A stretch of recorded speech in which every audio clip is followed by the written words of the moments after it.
Feyzettin arkana, Feyzettin arkaya.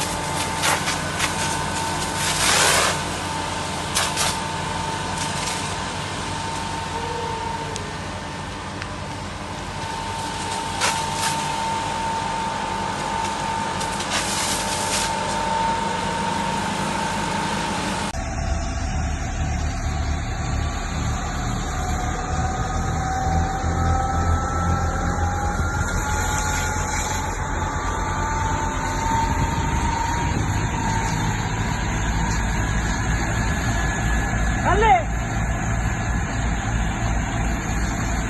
Sen gidin oraya. Duygu sen kalsana. Orada oraya.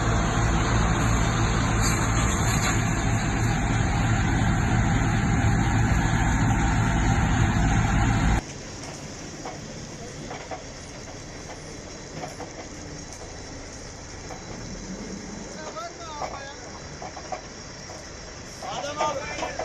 Orada ekip var mı Adem abi?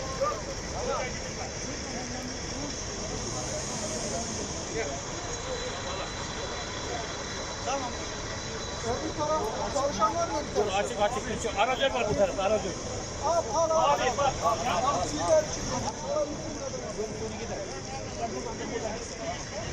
Başkanım biz dönüp gidelim. Buradan gitmeyelim.